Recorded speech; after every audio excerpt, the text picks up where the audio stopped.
Well,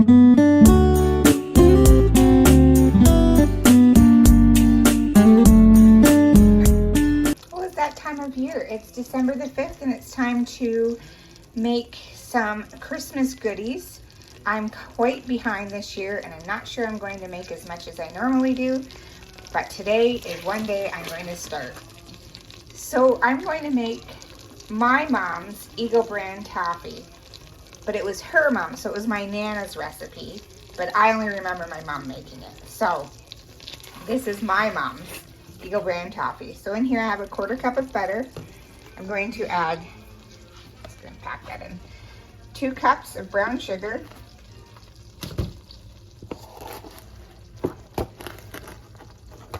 then a can of Eagle brand, and 1/2 cup of corn syrup. Should say that's Eagle brand condensed milk, so you don't have to use Eagle brand, but that's the one I always buy. Just a can of condensed milk. Anyway, I have all the ingredients in here. I'm going to bring it up to a boil, and I'm going to boil it for 20 minutes, and you need to constantly stir it because it will burn. So 20 minutes at a good boil. Then when it's done the 20 minutes, as it's boiling, I'm going to chop up a cup of nuts. These are hazelnuts. You can use whatever nuts you want. So a cup of hazelnuts. I have a lime cookie sheet and I buttered it. Pour it on there, let it cool, and then I get a hammer and break it up. It's a break your teeth kind of candy, but it's delicious. Okay, we're at a good boil now. You can see that it's darkening up. We're about halfway through. Oh, it's getting foggy. Halfway through, and that will darken as it cooks. So this is why you have to stir it because it will burn. So we'll let that go for another 10 minutes. We should be good to pour it on the tray. Okay, the 20 minutes is up. I've taken it off the heat. It's still bubbling away.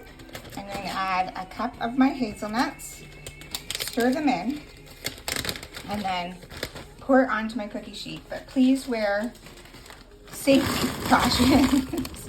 Oven mitts. It is liquid hot sugar and it will burn you severely, so please be careful. Anyway, I need 2 hands to do this, so I'm going to do that. There's my nuts in. I'm going to pour it onto my pan. There it is on my pan, and it's already starting to harden up, so it's hard to spread, so spread it as soon as you put it on. And I'm going to let that cool, and I'm going to bring a hammer in from the garage, smash it up into little bits, and there is our little bit of old-fashioned candy for Christmas Day.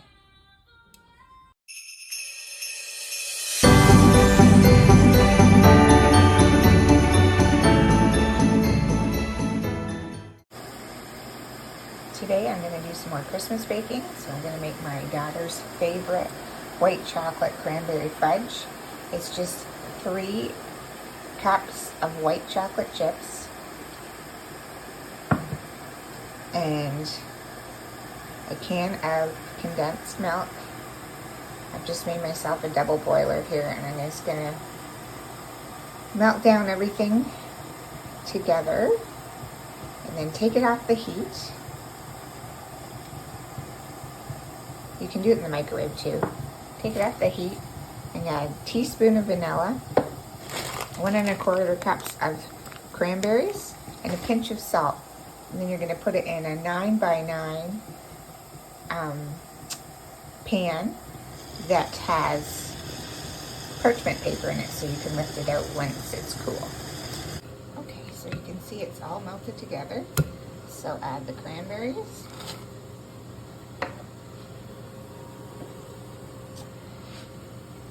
Your teaspoon of vanilla, I'm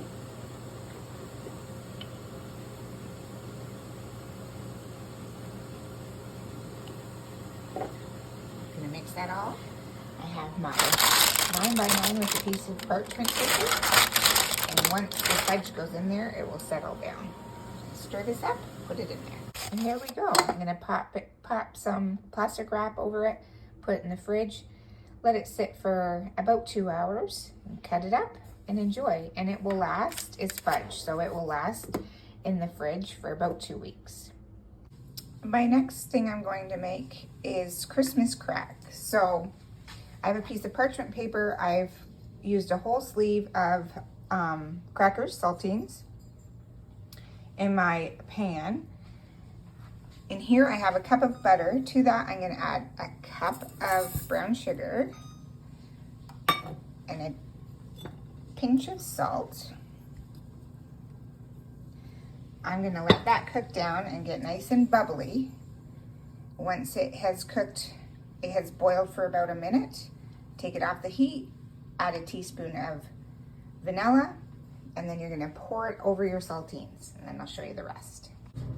Okay, it's just starting to come to a boil, and I can feel like that all the sugar is dissolved. So I'm just going to give it about 60 seconds, and then it will be time to pour it over the crackers. My pan was a little bit bigger than the crackers I had, so I just put some foil here to hold my parchment so we wouldn't have any caramel without any crackers, because crackers is the base.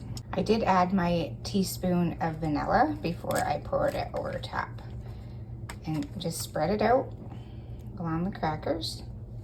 Once everything is covered, you're going to put it in a 350 oven for 5 minutes, and that will make it nice and bubbly.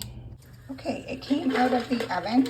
It's been out for a couple of minutes. I've just spread about 2 cups of chocolate chips over top the hot caramel, and what happens is that once it sits long enough, the chocolate chips melt, and then you can just spread the chocolate all over. And before it cools, you want to add a few Christmas sprinkles just to make it look festive. So I'll show you the end result when I get this all spread. So festive. Now, you can either throw it in the fridge so it cools, or just leave it on the counter and it will firm up. I probably leave it on the counter till it's cool to touch, then I throw it in the fridge. Once it's nice and cold, I will break it up into small pieces, put it in a container, and it should last in the fridge for about a week. But it probably won't last that long. It's delicious. So there is your Christmas crack. And while that is cooling, I'm going to move on to my peanut butter balls. It's a 1/4 cup of butter, a cup of peanut butter, smooth, a cup of icing sugar. I'm gonna mix that all up till it's nice and creamy. Then I'm gonna add 2 cups of Rice Krispie cereal. I've got it all mixed up. Now I have a small baller. It's gonna go in, take it out, and then I'll use my hands to make it into a really round ball. Put it on parchment. I'm gonna throw it in the fridge for about half an hour, and then I'll cover them in chocolate. If you freeze them or put them in the fridge for a little while, it just helps with the chocolate so they don't get mushy. All the peanut butter balls are in the fridge. They're almost ready to come out. I'm going to just melt 2 tablespoons of butter with 2 cups of semi-sweet chocolate chips. Melt it in the microwave till it's nice and creamy, and then we can dip the peanut butter balls into the chocolate. And they're nice and cool. Put them in the chocolate.